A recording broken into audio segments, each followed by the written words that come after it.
of holies. I enter through the blood of the Lamb. I enter to worship you only. I enter to honor. I enter the holy of holies. I enter through the blood of the Lamb. I enter to worship you only. I enter to honor. I enter the holy of holies. I enter through the blood of the Lamb. I enter to worship you only. I enter to honor. I enter the holy of holies.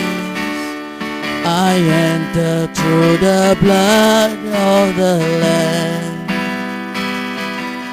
I enter to worship you only.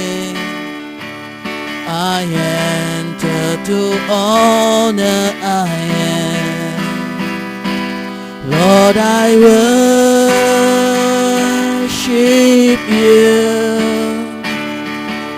I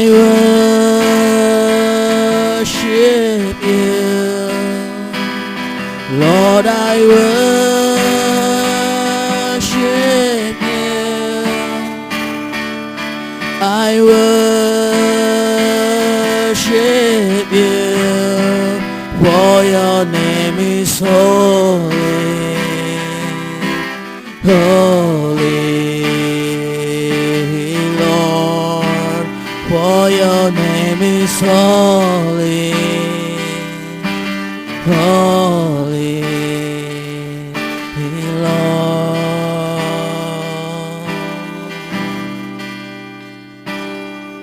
I enter the holy of holies. I enter through the blood of the Lamb. I enter to worship you only. I enter to honor. Lord, I worship you. I worship you. Lord, I worship you. I worship you. For your name is holy, holy, Lord. For your name is holy, holy, Lord. Lord, I worship you. I worship you. Lord, I worship you. I worship you. Lord, I worship you. I worship you. For your name is holy, holy, Lord. For your name is holy, holy, Lord.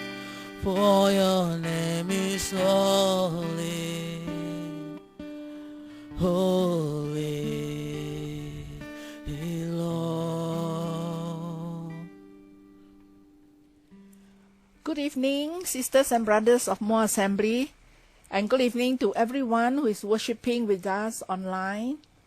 I know we'll have a refreshing time as we worship our Lord Jesus. Well, right now, we'll look at Psalm 138.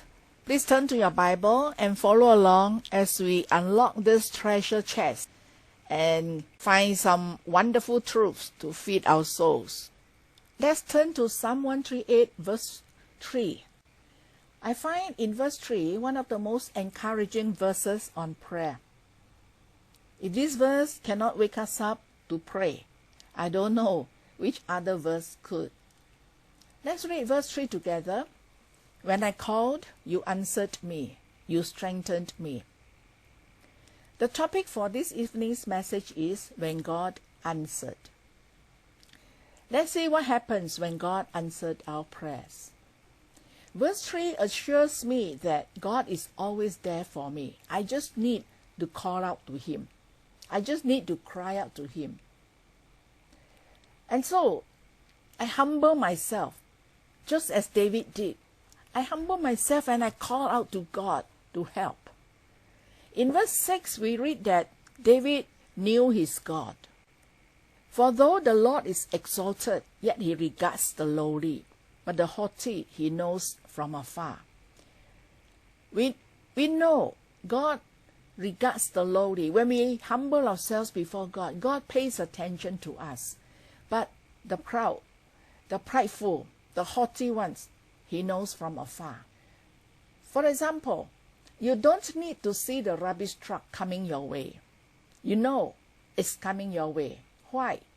Because you can smell it before you see it approaching, and you won't want to welcome this truck with open arms.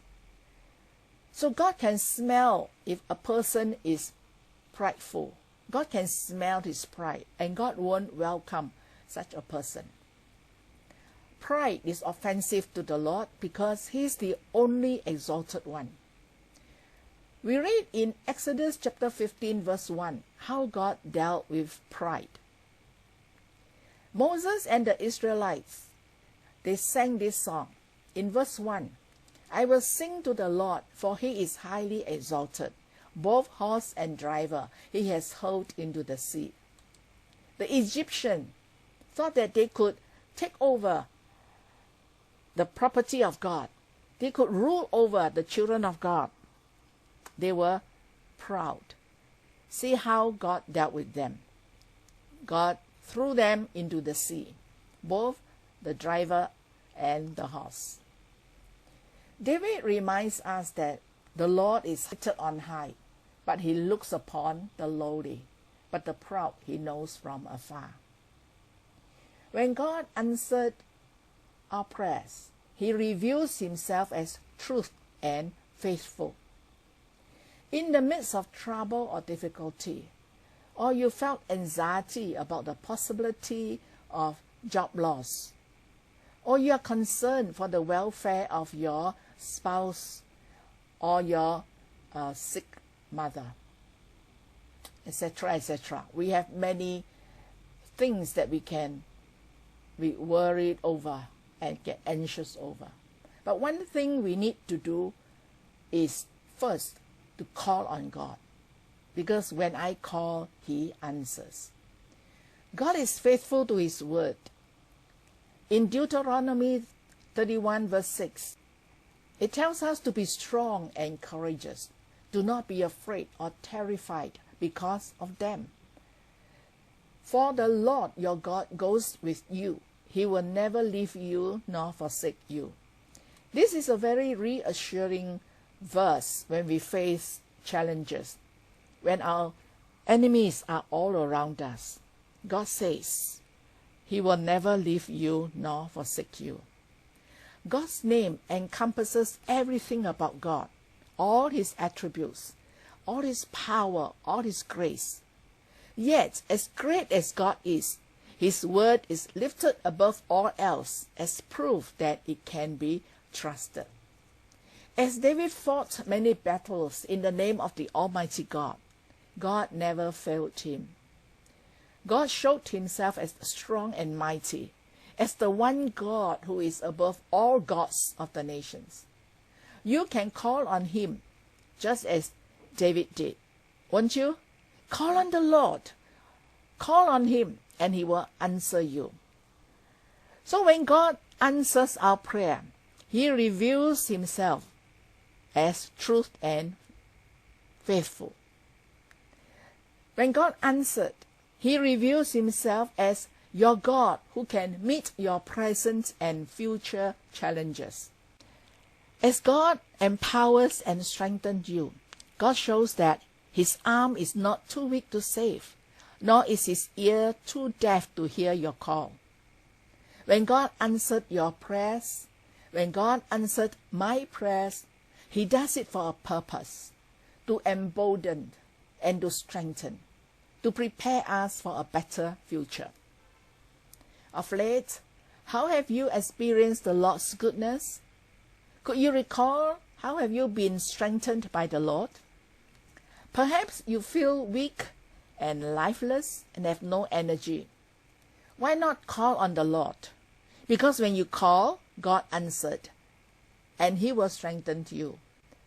Let's take a look at how God strengthened Saul when he humbles himself to call on God.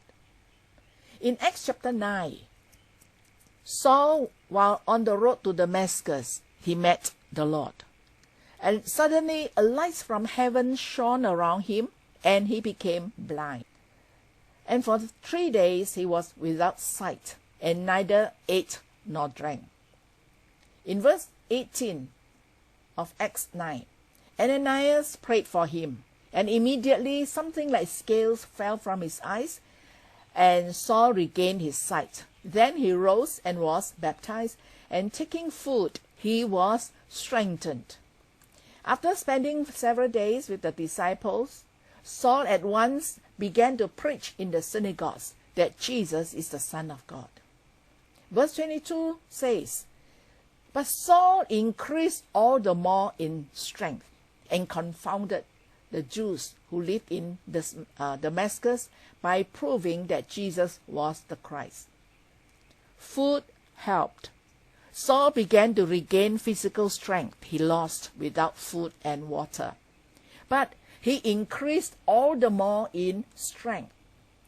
God wasn't refreshing his body to survive another day by feeding him with food and drink. God was filling him with strength to do the impossible. That is the strength you and I need most today. The strengthening of God goes beyond physical, for the physical won't last. So the strength you and I need most today is to do the supernatural, to understand and explain the Word of God, to heal, to do good, or perform miracles, or witness to Jesus. It is not a strengthening of the body alone, but of the mind. Saul's strengthening does not refer to gaining strength after eating or sleeping. It's about power and ability. Very often, the power and ability needed to do the supernatural. Indeed, we need such strengthening of our mind in these last days. God is looking for Christians whom he can strengthen so as to do the work of preaching and sharing the saving knowledge of Christ Jesus. So, what are you waiting for? You need such strength. So do I. We all call on God for strength, and God answers. You will call for the strengthening of your mind, won't you? Yes. In a world filled with tumult and uncertainty, God is a solid resting place. His word is true and everlasting. In time when many served false gods, like David proclaimed his faith in Jehovah God above all gods, we must do the same. Humble ourselves, call on God to strengthen us, to empower us. Jesus is just a breath away from you. Have we been too busy struggling to meet our needs, or striving too hard getting our wants, that we forget that we have totally forgotten to call out to Jesus to help? If so, now is the time to whisper the sweet, sweet name of Jesus and tell him how sorry we are for letting him stand outside of our heart's door. Invite Jesus into your situation. He will answer you. He will supply the strength that you need. It may not always be how we think he will answer or how we think he should answer, but God hears our prayers and he answers when we call. Praise God. Amen. Amen. Now let's see, when God answered, what will happen? From verse 1 and 2, we see that when God answered, he gets the glory. God gets the glory from every answered prayer. Verse 1, I will thank you, O Lord, with all my heart. Before the gods, I will sing your praise. I will give thanks. Giving thanks has less to do with some internal feeling of gratitude, of something good one receives. God's desire is for the receiver to tell others what God has done. He desires for us is only to thank you? No. Rather, to proclaim the good news of God's gracious act of sending his Son to die for the people of this world. The scope that the Lord has in mind for our confessing of his goodness is the whole world, as spelled out in the Great Commission in Matthew 28, verses 16 to 20. He says, go and make disciples of all nations, baptizing them in the name of the Father and of the Son and of the Holy Spirit, and teaching them to obey everything I have commanded you. And surely I am with you always to the very end of age. The glory of God is declared as Christians address God as God. To address him alone, there should be no any other gods that deserve to be worshipped. Even before the gods will I sing praise to you. Even before the gods will I thank you, David says. This does not mean that literally I will do so in the presence of other gods, but that our Lord should be acknowledged to be God in preference to all of them. To praise the Lord's name and to thank him is both to acknowledge who we trust. We claim the relationship that we have with God in our proclamation. In praise and worship time in church, I am counting my blessings, naming them one by one to the glory of God. As I already experienced the blessings of the Lord, I will ask him to strengthen me to go do the work Jesus stipulated in the Great Commission. Go outside of the church into the places where people are. God gets the glory when we affirm our commitment to follow him all the way till we see Jesus face to face. God's steadfast love as described here. God's faithfulness describe God's character. It is a character that is trustworthy, which means that the promises God makes can be trusted. That means that the laws that God ordains are good, that the guidance and providence that the Lord offers are better for us in the long run than our own wills for our own lives. If that be so, the more we can call on him, the more we want to hear what his answer is to our situation. Psalmist David ends with a request for continual help. Do not forsake the work of your hands. He said in verse 8, each of us is the work of God's hands. And to be follower of the Lord means to know that we cannot and need not do it all our own. Therefore, keep calling on the Lord for help. He answers prayers. What are we waiting for? When God answered, he reveals himself to be true and faithful. When God answered, he reveals himself as your God who can meet your present and future challenges. He is our source of strength. When God answered, He receives His glory as we declare Him among ourselves and to the people of the world. Here is a cycle. The more we call on the name of the Lord, the more God answered. And through this process, I can build a stronger relationship with Him. And the more will I declare His steadfast love and faithfulness. The more I experience His steadfast love and faithfulness, the more will I call on Him. And my commitment to Him deepens. Amen? Amen. Thank you, Lord. Yes, let's close our session by reading the lyrics of this hymn, Just a Closer Walk with Thee. I am weak, but Thou art strong. Jesus, keep me from all wrong.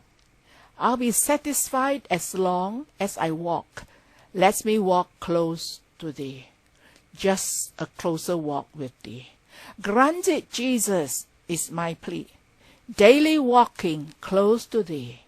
Let it be, dear Lord, let it be. Amen.